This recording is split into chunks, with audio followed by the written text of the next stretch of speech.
So this week on the Any Given Run Day podcast, we have a running coach who coaches athletes that are regularly on podiums that I do see on his Instagram page. I've been dying to have him on the podcast for quite a while, as well as being an accomplished runner himself. Kevin English, welcome to the Any Given Run Day podcast. How are we getting on?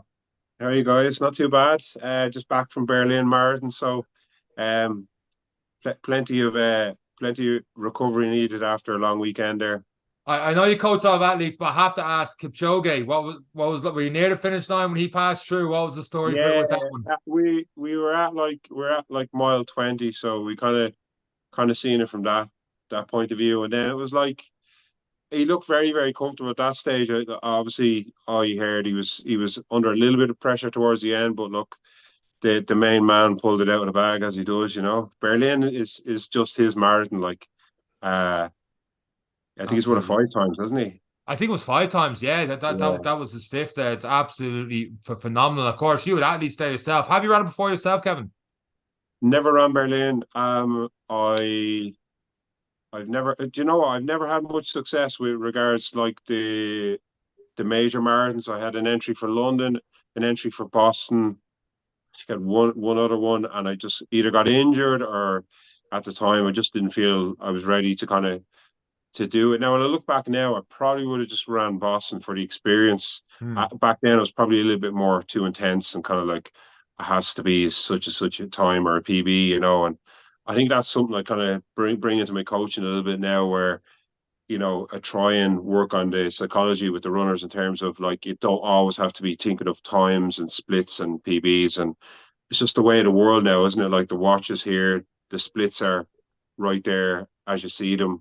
Um, like I ran my first marathon. I didn't wear a watch. It was one of my best marathons I ever ran. Like, I think it's a lot of yeah. overthinking and stuff now, isn't it? It's Mm. just, and you see like celebrities and stuff pausing the watch and going again. You see their total elapsed time, but you've run a lot of marathons throughout this country anyway, and have done phenomenally yourself over here. Yeah. Look, I suppose like I think it was like maybe 2015 around my first one. Um, my background, I would have worked in running shops for a long time, and I suppose typically a customer will come in and like at the time it was probably running like 50 or 60 miles a week. Nice steady mileage and training maybe for 5K, and a little bit of track steeplechase would have been my event on the track, but people come in, they say to you, "Oh, hi Kevin, have you done a marathon?" And I'd say no, and it's almost like a killer for the conversation. It was like they just totally blank you then, like at one stage I think I'm not sure, but I think I just got so sick of it. I just said, "Yeah, I have ran a marathon," but I'd ran a marathon in training, so I didn't really elaborate. Yeah. But there is, I had this recent debate with people, and we talked about who is the greatest of all time. And like, if you ask people out there now, 9 out of 10 people will say Kipchoge. And like, Hmm. there's an element you can't argue with that. But then, when you dissect it and you look at the athlete, you have to take in track, you have to take in cross country, and you have to take in road racing, which obviously leads to a marathon. And Kenisa Bekele to me is still the greatest of all time. Like he's only 1 second off Kipchoge's world record. He hasn't really performed in the marathons, but when you look at his, I think he's won 27 medals in major competitions, um, world records. I know some have been broken since, but real true track athletes know what track is, what cross country. Look, they're all equally as good, but I think there's a marathon mania on at the minute. Like everyone just is, you have to run a marathon. And look, even beyond that now, like I had a guy I coached there recently, Wayne, for 100K. New experience for me as a coach. Like you're learning as you go along as well. And I think people, it's almost like, say 10 years ago, you said I ran a marathon, people go, no way. And then you say 3 hours 59 and they hear three. Doesn't matter if you're on 301 or 359, they just go, Yeah. yeah. So that's the way it is. That's the way the world is now. And look, it's great to see so many people out running. As a coach, look, I'm not going to argue if someone comes to me and they just want to do a marathon, but I'm always trying to not fear people away, but maybe like spend maybe 3 to 6 months of a year, working on shorter distances, getting your speed up, and then when you do go up in the longer distance in your marathon, you'll see it's so much easier. You'll have just that cruising pace at easy runs. Do you And think Kev, because sorry, Sean, yeah, go I'm ahead. going to cut across you You because cut this is across. You haven't important. asked a question yet. This is important. I would say if you were to ask, right, so Kev, you take me on as a protege, right? Yeah. Tomorrow you say, we're going doing a 5K best effort or we're going running a marathon. I'm saying I'll see you in 3 hours, 59 minutes because I'm class. So what to you is the motivator? So obviously you said you feel it easier, but I still, that dreaded 5K best effort, I still don't want to do it over a marathon. Yeah. How do you encourage people to get into that short, sharp stuff, particularly over the winter and stuff? Or what's the best way you approach it to make it more enjoyable? Yeah, that's a great question. I think like the problem why people don't like 5Ks for me is they don't do enough of the kind of anaerobic or the really fast speed work or specific paces. It doesn't matter whether you're doing a 5K or you're doing a marathon. Like if your goal is to run 3 hours for a marathon, you're running 6:52 or 4:15 a kilometer. So it's the same with a 5K. You take someone that wants to break 20 minutes and they're at 22 minutes. They probably shouldn't be practicing their pace at 4 minutes yet. They should be just going maybe from 22 to 21 and then trying to work their way down. But it's like everyone wants it now and they can't, Yeah. they want everything now. And like the 5K, I've had guys and girls that, particularly that sub 20, it seems to be a big one with people. And they run 20:03 and you just go, oh, you just have it like, and they go the next time they go 20:09 and you kind of go, whereas I think with the marathon, it's horrible. And with the marathon, I think you definitely, I'll know what sort of shape someone's in. I think the 5K can get people mentally big time. 3K, 4K in, the head goes, and that's it. Whereas I think with the marathon, you might go through a bad patch, but you can come out of it and then get going again. You are speaking my language. On the watch, the closest I've got now. Now it was a race was 2020, but on the watch it said 20:03, and that was the closest I've gotten to break a sub 5K. And I'd rather do a marathon. I can come through that bad patch.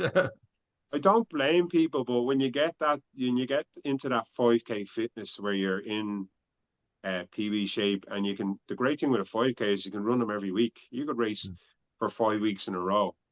But a marathon, you're not going to do 5 marathons in a row unless you're a bit crazy. There is plenty of them people out there, They do. Yeah, they don't understand the points afterwards. Believe it or not, the reason why I was in Germany the weekend, I was working with a friend of mine who was putting on one of the biggest events I've ever seen. It's the Great World Race, and it's 7 marathons, 7 continents in 7 days. Oh, wow. Yeah. So he takes people from the Antarctica, you run the Antarctica Marathon. Then you go from there, you go to Cape Town to Sydney, Sydney to Turkey, and you run Turkey twice because you can get the European and the Asian. Brilliant. I get a 5-star hotel in Turkey. You don't get your teeth done. You go down to, I think it's Colombia, and then you finish in Miami. Jeez, that is phenomenal. That is. And how long is that over? It's over a week. So it's over a week, 7 days. It's literally 7 Yeah, so you're flown on a private jet, and you go 1 marathon, and then you hop on the plane when everyone's finished, go to the next one, and then obviously with the different time zones, it can work out quite well. Once they get the Antarctica out of the way, you could complete it in 10 hours. So there's no cut-off point, really. Trying to work it out, Turkey to Colombia. I was just about to say, it's probably going to work out cheaper than the Dublin Marathon. Yeah, you can finish at the Dublin Marathon. I don't think it's quite as exciting as Miami. I was about to say it'd probably work out cheaper than the Dublin Marathon. A private jet and all, like, how much is a ticket for this event? It's 45,000. You know what the funny thing is? When you work it out, like if people are doing the major marathons, and the cost of going to all the major marathons is probably less money to do that race and get 7 marathons in. Yeah, Plus yeah, 100%. Yeah. 20k to do the 20k to do the Antarctica marathon on its own. So I think it's actually great value. He's looking for the ticket. As long as the medals are all right, I'm in. Are you hung up on medals? Are you a medal man? Eric's a medal man on this one now. 100%. No, not really. Just don't like bad medals. Okay, You know, what you make a Dublin Marathon medal? It's been topic of conversation for the last few weeks in this podcast. I am not a fan. I have to say the half marathon medal is great. The Oris and the little doggo in it. You know, like there's a little bit of thought in that, you know? Well, I'm getting awful abuse on my my WhatsApp group with all my athletes I coach because I moved to Sligo, and they think there's something in the air that I planned that Yates was going to be on the medal, you know. No, it's pretty bleak. It is pretty bleak, but we won't keep harping on about it. No. But it is great to hear someone with such experience, because obviously people are listening to us, a couple of stooges who have done a couple of runs, but it's great to have someone on who knows a thing or two about progressing on.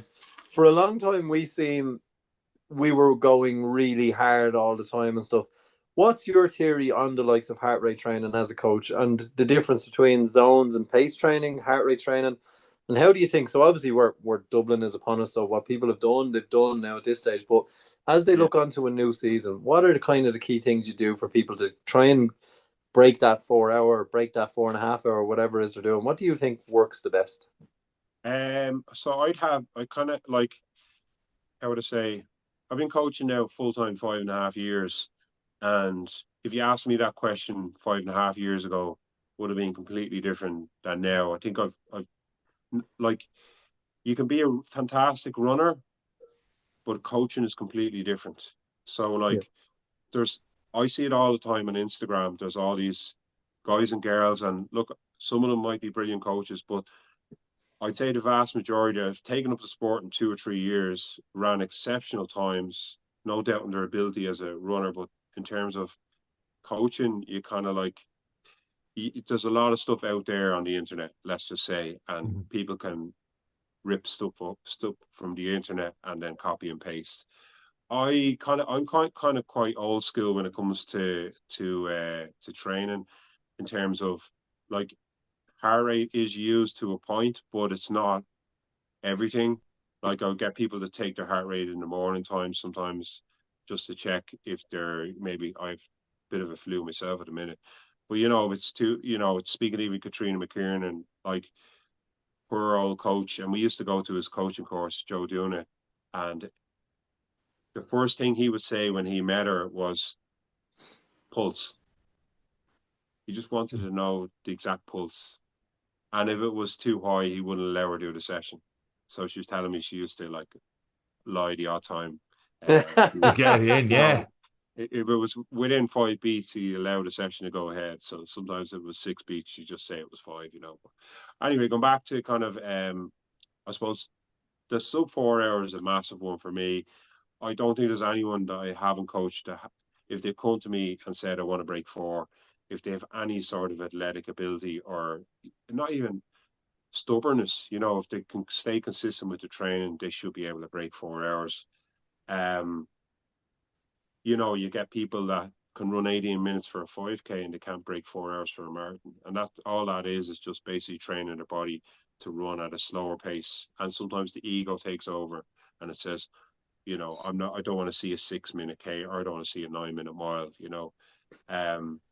So like, going back to like what works for me, I think each individual is different. So you will get John, who can do that 18-minute 5K and can't break 4 hours. Then I get Linda, who's 25 minutes for a 5K and can run 3:20 for the marathon. You know, it really does. You can work on, it is nice to get someone with that like speed orientated, like that potential, because you can train them the endurance side. Now it does take sometimes a few years to really see that massive growth, and you'll see people I've one girl, Susan, who's gone from 5'11" to 321. That's a big jump, but That is a big jump. that's taken 3 or 4 years. And then you might have, um, I think a lot of people do their slow stuff too fast. That's number one. And number two then is the sessions way too hard. So it's not specific to what their goal is. So, if it's that sub 20 in a 5K, you need to start practicing 355 to 4 minute K reps, or you might break them down to 400s, 500s, 600s. And there's so many ways to skin a cat, it really is. And then people like a bit of variety in the training too. So I tend to stick to what works, but then with certain people, you can play around with little things. Like even the taper is quite an interesting one. I know one guy I coach is the week of the marathon, he'd probably run 90 to 100K, which most people don't even do in a week. And then I'll have other people who just want to literally run 10 minutes 3 times in the week of the marathon, and that works for them. Is that a trial and error thing with them, Kevin, now, do you reckon? Or when you're coaching someone and they're like, I want to keep running closer to the marathon, like 2 weeks, 1 week out, they feel like they're not ready. How do you work that? Or is it? You won't really make any fitness gains kind of like 18, 20 days out. What you're working on is the mind end. So you're getting people like to do specific pace, that their target pace is whatever event they're doing, whether they're doing a half or full or 10K, whatever it is. And that's just start to feel really comfortable, because obviously with intervals you have to break in between. And then there's different ways of doing your intervals. I know some people who'll do like a static complete stop and they let their heart rate come down and then go again. I know another guy, James, I coach, phenomenal, 67 years of age, ran 3:04 for the marathon, hoping to break 3 in Dublin this year. And James, when I met him for the session, he wanted to keep running steady during the recovery. And I was saying, James, you need to pull back the recovery to allow you to get the quality in the session. And we started to really work on that now, and it's starting to hopefully take benefit in Dublin. And it does make a massive difference. I've even noticed, like, when I was starting on this Ironman journey, and it was like, no, I fell into that old habit of, even on the recoveries, because I'm not running as fast. I'm a slow runner at the minute. I won't run as fast as I've ran my fastest, because I've just built myself to survive. I haven't been doing much speed work. The fastest I've ran is 4 minute Ks. Whereas in marathon training, it was 325, 400 reps, trying to work on speed work. And this one's all about survival. But one thing I've noticed, and I've very much accepted, is walking is part of the game. So in my recoveries after doing a 2K rep was, pretend you're at an aid station, you're going to walk for your 200 meters, the watch is going to beep again, and then you're going again. And for me, that mental element of, you've had your rest, get going again, is going to be vitally important. And I've only realized that after the Lost Sheep and a few other things, that it's okay to, well, look, if you're going for a 3-hour marathon, it's not okay to walk, because you're not going to make it. But for me, to get to a finish line, it's like, sometimes it's okay to walk, to control that heart rate, and train that way, get your food in that way, let everything go, and just pick the next target for staying in it. But it's something I've really have revalued, even though I have before, was just let that heart rate come down and get excellence in that 2K. Is what I've been working on. It's again, reiterating your point, it's so valuable. Yeah. I think the longer events you're going in, there is a time and a place for walking, or easy shuffling, as I call it, during recovery phases. But I remember even coaching a lady way back before I even started getting into the coaching full time. What we found was, after about a kilometer of running, she would slow so much that she would actually be quicker walking. So then it was basically training her for a marathon, where it was walk, run.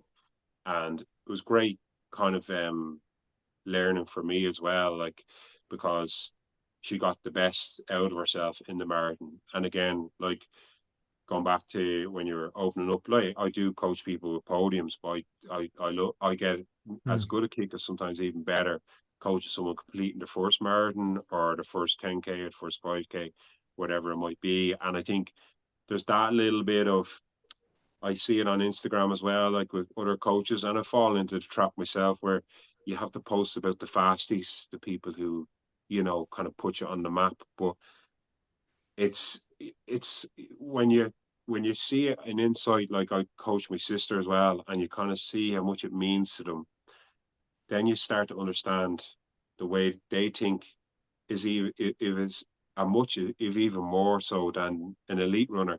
They just absolutely love it, and that's why you guys are probably doing the podcast. You just absolutely love what you're doing, and you live, sleep, and breathe it, and then you obviously want people on to kind of get little tips for yourselves, and then obviously put it out there as well. Like so, but yeah, like I can't thank like the people I coach enough. Like they just it's a passion what I do. Like so it's like you wake up every day, and I like to be disappointed sometimes if people don't send me a text or don't send me a voice note.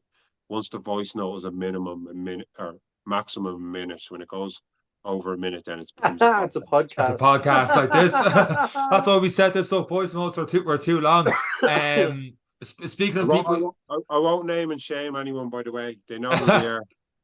Would you have at a time recording this podcast, we're 3-4 days after doing the Dublin half marathon, would you have had a lot of people talk to you now about concerns about doing the full with 5 weeks to go, especially considering like last year, for example, there was 25,000 had their name down for the marathon and only 15,000 turned up, and it seems to be this time of year where you see a lot more of the tickets and stuff going out online to sell a ticket, people aren't ready and stuff like that. What's your thoughts on that? I'm lucky enough, like I'd say, it's kind of my number one rule when we do the kind of introductory, and I'll do a FaceTime with someone for the first time before we start, and I'll always say to them, look, rule number one is don't get injured. So if you find a niggle or something, let me know. Don't tell me 2 weeks later when you're in a cast and you're on crutches, and it does happen. Like so I've had one person just actually this week pull out of Dublin, unfortunately, and I probably have maybe one or two more. Touch wood, I won't, but it's just it's the beast of the marathon, isn't it? You're always on that red line, and you're kind of like pushing your body. How many long runs do you need to do? That's a good question. Depends on the kind of level of the person. If it's a first time marathon runner, I'd always like to get them up to 21 or 20 miles at least, and try and get two of them. But yeah, like I think the half marathon that was last weekend, it was great. I kind of don't really race people that regularly, so when they do race, they generally run a PB, which is great, and it just gives them that little bit of a momentum going into the last few weeks. And also there will be a few people I had racing the half marathon the weekend where I didn't feel they were ready to race properly, so they would have just done like a 5K warm up, a 5K cool down, and done the half marathon at their specific marathon pace, and it's a good stimulus, and they get something out of it. And you know yourself what it's like in whether it's a park run or a race. The adrenaline is heightened. It's so much easier than if you're going out and if you're trying to do that workout. Although I had a lad do it today and he absolutely smashed it. You find the race day is so much easier because everyone's buzzing around you. Yeah, your mindset's in it. It's like you just at the start and finish lines there. It's a lot harder to pull yourself out of a race, stuff like that. You were talking about injury prevention a second ago. Are you a fan of cross training, using bikes, gyms? What kind of way would you bring that into your training? It's all about time efficiency as well. Like so, I had a girl who came to me once and said, I want to break 4 hours for the marathon, and I like got her background, and she said to me, I'm doing strength and conditioning 4 times a week. I was like, oh, that's great. And she says, it's definitely the reason why I didn't get injured. And I got, how many days are you running? She says, 2. And I was like, I was a bit of a smart arse now. I just said to her, you're not going to get injured running 2 days a week. Now, at the same time too, like strength and conditioning is important, but then it's like typically you go down to like some clubs and triathlon clubs, and Mhm. they might spend 45 minutes on dynamic warm up, and then the session's 20 minutes and 45 minutes, stretching and talking after. And I kind of go, you could have done a lot more in the actual session. So going back to like the makeup of your week, if you have a family, you're working 9 to 5 job, your kids are playing football on the weekend, and you're trying to fit in 3 days strength and conditioning, something's going to give. So I generally say twice a week is the perfect load if you're training for a marathon, and then maybe 5 weeks out, then you reduce it just to one day a week. And then obviously the quality then of your running is increased because with strength and conditioning, you're damaging the muscle fibers they have to repair. So you have to then find a slot where that fits into your training for your running. If your running's number one, if you're a runner and you just want to look good, then it's different. You just do your strength and conditioning and tip away the running. But Yep. there's a good few of them out there, trust me. Yeah, I know one pretty well. With that, then, and people being time efficient, do you find it's hard for people to go slower on the runs? I feel like they have to get a lot in. And would you be a fan of the 80-20 in terms of 80% slower Like runs? What do you think of that? 80-20 makes sense. And I think then if you're kind of intermediate to more advanced, it'll probably go more like 65-35, or 60-40. And then your body can take a little bit more of a hammering if you're running like 10, 15 years. So kind Gotcha. of like I look back at my best times for the shorter distances was when I was 22, and I started running when I was 12. They say that it takes 10 years for your body to get properly conditioned in endurance events. So it kind of makes sense that I ran most of me. I probably found a love of drinking women then at 23, maybe. That's probably another reason. One But good year. no, I definitely think you kind of you need a good few years for your body to kind of get used to it, and then you can change that 80-20, shift it the other way. I'm not saying you'll ever go 80% hard and 20% easy. That probably is more reflective like a 100 or 200 meter runner or a 400 meter runner maybe. Um, so yeah, like I think like going back to the sessions, I think it needs to be more specific to what you're doing. So if you're doing it, trying to break 3 hours for the marathon, you want to be doing longer kind of sessions like 8 by a mile, at 650, just slightly inside your marathon pace. And as you get fitter, maybe shorten the recovery. And then there's no need to kind of, as you get fitter, there's no need to kind of go 640 or 645. Why do you need to do that? Sometimes it's the ego again. So you probably need to, maybe extend the amount that you're doing, reduce the recovery, or the two ways of kind of get more bang for your buck. And then you're not really taxing the body as much, you recover a lot easier. But if you're trying to do them at 615s, that's fine. You will get fit. You get fitter quickly, but then the line will go up and then it'll start to drop. So all during your marathon cycle, you're trying to just see the steady line come up, and then you'll have like 6 to 8 weeks where it stays the same, and then you'll have peak 2 or 3 weeks mileage, and then the last two, then you'll taper a small bit. But like going back to like even like one of the lads rang me there today, and he says you have 34K down the weekend. Last week we did 3 by 6K at 4:15 a kilometer with a 1K float. But like, why can't I do that session again this week? And I was like, Damien, you need to uh, you need to allow the body to absorb that 34K time and feet. I'm not saying you run like 6 minute Ks, but you might start at like 5 minutes and build into it. And then I said the last kind of 5K you could run like 4:25, 4:30, and there's a feel good factor to doing that. Um, and then it's trying to peak an athlete then as well. Like you've different phases within your marathon cycle. Problem with like generic ones online is people there's no given pace. Like it's just here it is easy, moderate, hard, and then people don't know how to kind of gauge that. So like the best way to do it is just like if you have your goal marathon time, and then you have like your half marathon time. Generally, like most people, like if they run, say, let's say someone who ran 1:45 for a half, which is, it's a really good time. It's 5 minute Ks. Uh, they they're probably looking at a time between 3:15 and 3:25 for the marathon if they're trained pretty well. If their endurance is on the really good side, then they're probably looking at around 3:10 to 3:15. So it depends on the makeup of the athlete and then the way you train. So you'll have people who do the minimum mileage. Like a friend of mine, I trained for well, not friend, he's a guy I coach, but I nearly called them all friends anyway. Friends. Friends. But he did Melbourne. He did Melbourne Marathon as a train run. Sydney Marathon as a train run for Melbourne in 4 weeks' time. So we did like 10K easy and then 20K at marathon pace, and then he shut it down for the end. But interestingly enough, he wore the alphas and he got the biggest blister about that size on his foot.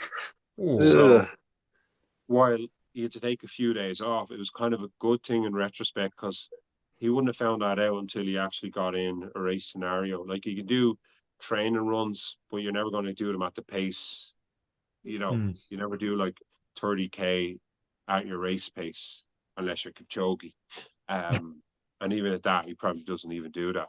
So you're never going to find out until race day. So it's trying to find out all these little things like, your gels and your footwear and your drinks are probably like three most important things, like finding out if they're suited to you in the build up to the marathon. Do you have a rule of thumb in terms of gels, waters? Like some people say every 5-6 kilometers, take a gel. Do you think that depends on the person? When for example, let's say Dublin Marathon coming up, or would you go with like, okay, by location, okay, you're heading up Stony Batter, get a gel into you then? What's your approach to that? Yeah, I think you need to have a plan. I think you need to practice it in training too. I'm not saying every single week you practice exactly the way you're going to do, but you'll only find out if it works for you by trying it in training. And like people just expect that these magic gels are just going to like fire them along the marathon on the day.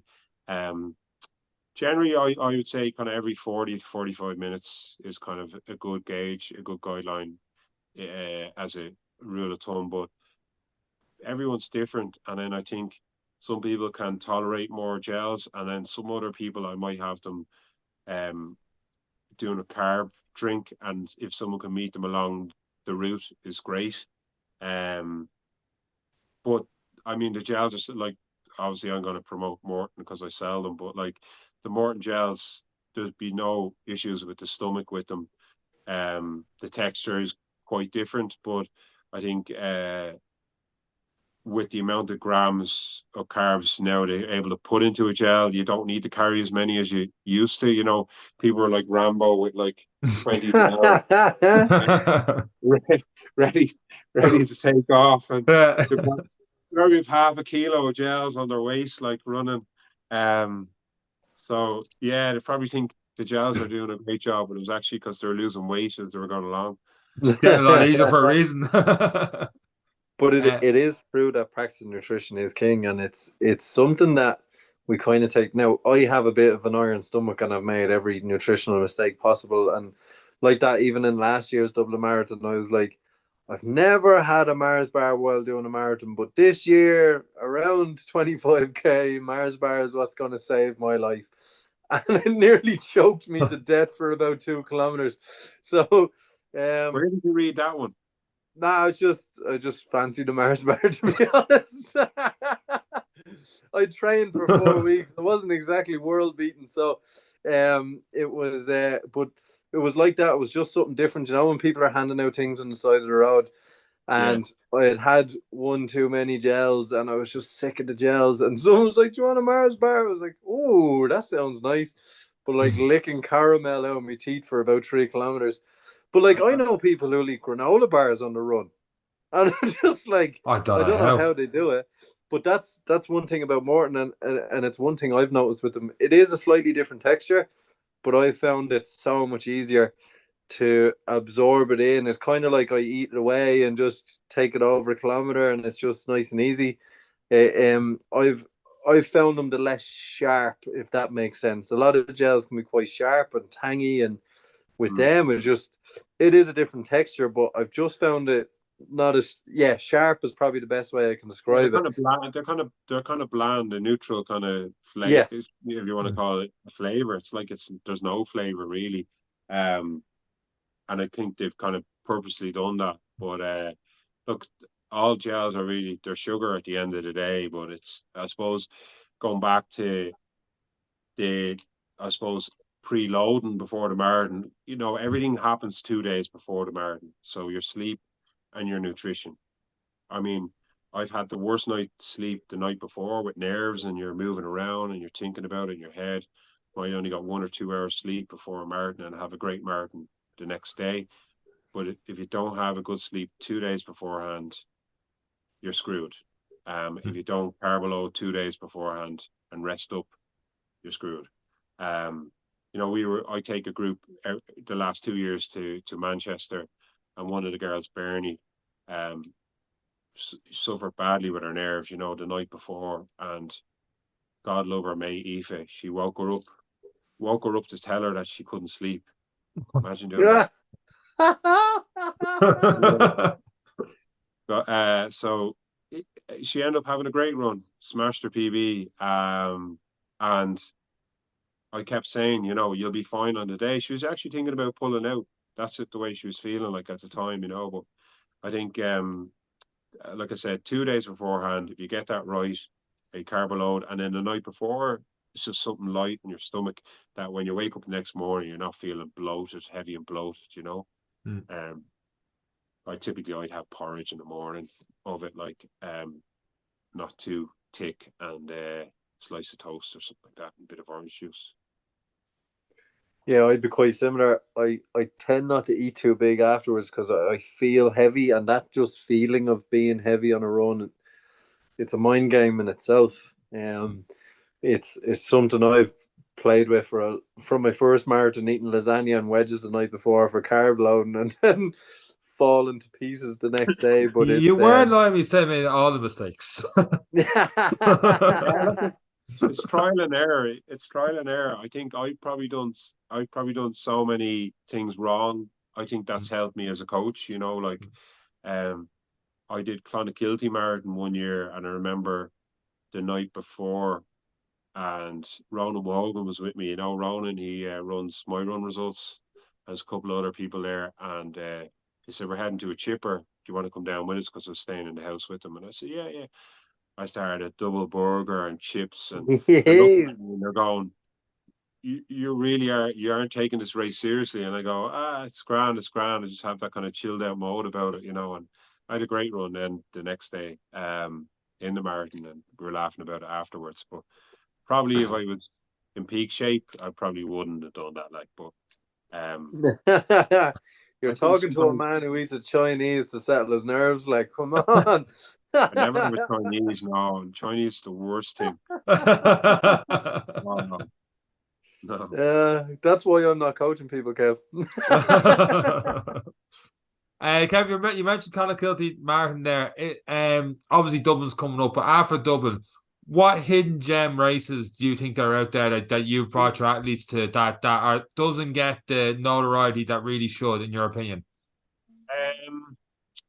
I mean, even people who didn't get into Dublin, I would push them into, not push them, but I advise them. Galway Bay is a nice one. It's 4 loops, but decent atmosphere. And then you have the 10K and a half marathon kicking off about an hour after the marathon finishes. So you get to run with more people then, you know, that way. Clonakilty is good. It's had mixed reviews the last few years. I did the 10K last year, gone out, and didn't really wasn't a fan. They finished it in like a real mucky field, and you know that last kind of like 800 meters, you want to like lay down a big kick. You're saving a little bit there, and you just couldn't sprint in the mud. So I think I seen recently they've changed it back to the old course from 2015 or 16, so it's a flatter route. I like the hills. Like I've done really well, like in some of the hillier ones, like Lap of the Gap. Have you ever seen that one? Rennie No. Borg, Rennie Borg runs that, and I think it's the hilliest elevation. Goes up Sally Gap. Oh my God. Well, Yeah, he runs the eco trail as well this weekend. I think that's he's a right. part of Yeah, that team. Yeah, so yeah, I did that last year. That was yeah. it's a hell of a run, all right, but it's very nice. I would recommend that to people. So yeah, like I suppose Clontarf then half they put on a later one in the year. Um, Mixed reviews again because obviously you're running a bit on the beach, and then the wind. It depends on the wind. So I'd be involved with the Antrim Coast Half Marathon. That's on now. Obviously, it's on in August time, but that's super flat. 58:33 won it this year. Wow. It was the Oh my fastest God. time ever ran in the UK and Ireland by any athlete ever. Um, the the race is run by former Irish, and you put that one in a pub quiz. James McElroy, name an athlete who's ran for Ireland and England and Great Britain. He changed allegiance. That's a touchy one, but super guy, and I do the commentary with BBC every year in that one, so it's a great experience for me to kind of like I suppose I'm up there for 4 days, and you're hanging around with the elite athletes. You get to know the insight into the elite side of things, Mm. and one thing I kind of seen with them is because they're so young, and I suppose they're being chaperoned around the world, and they have agents, and they have people doing everything for them. Um, they just need to focus on the training, and then they turn up on the race and they deliver. And we were actually just talking about that earlier with a guy, Coach Damien, and we were talking about where we see people on Strava with these amazing runs, amazing workouts, but when it comes to the race, they can't seem to knock out a good race. And I think a lot of that time is gone back to where people are working way, way too hard in training to try and press on Strava or with their mates. But I'd rather someone be a steady trainer and a fantastic racer, because Mm. the end, when you finish up, people will go, "What was your best time for the marathon? What was your best time for 5K?" They won't ask you what your best training run was on Strava. Absolutely not. Kevin, where can people find you? And are you taking people in the moment for coaching, or are you booked up now with Dublin Marathon? I'll take people after Dublin now, because I just want to give everyone the proper focus, and then obviously there will be a drop off. I'll have people. Some people will come to me like for a 12, a 16 week block, and I'll never see them again. And good luck to them. Like I had a Mm. guy one time, Ian Cairns. Ian works in marketing for Connecticut actually, and Ian was, I think, 3:11 for the marathon. Came to me, wanted to break 3 hours during lockdown, and we ran 250 or 251, Oh and my he God. retired. Never ran again. Oh, Just sub I three, would happy too. out. It's not going to matter. Took up I golf. would too. Took up golf. Hit his ultimate goal. What else do I want from this? And at the time, I was kind of like disappointed, because obviously, someone like that, you can see the potential, but then you kind of go, fair play to him. He's just moving on to something else. So, yeah, you can find If I, me on Instagram. I think it's Kevin English _29, or just Google Kevin English. I have a website as well. Um, People can fill in a form there, and then I'll probably have a little bit of a waiting list then after Dublin, because I want to see what people will come back to me and what people aren't coming back to me, and then yeah, that's really it. I do a little bit of work as well for Puma, so been working with them the last while now. So I have a couple of events coming up if people are interested. We've won this Thursday in Dundrum in Elvery's, and then on it's the 4th or 5th of October in Galway. So it's a try-on event where you get to try on the latest like carbon shoes, training shoes that Puma are doing, do a 5K run, get a free T-shirt, goodie bag from Elvery's, and it's just a good bit of crack, and then afterwards, a bit like we're doing here, we'll have a bit of a Q&A, particularly with Dublin coming up. We'll have a lot of people asking marathon-specific questions. Brilliant. I'll have to get myself down for a goodie bag. Here, Kev, is there a medal for the 5K? Eric. All right, no, I'll give you a lollipop. And on that note, Kevin, thank you very much for being on this week's episode of the Any Given Monday podcast. We'll have all those details in the description of the show notes for this week's episode. And that's it for myself, Kevin, and Eric. Take care. Cheers. Bye.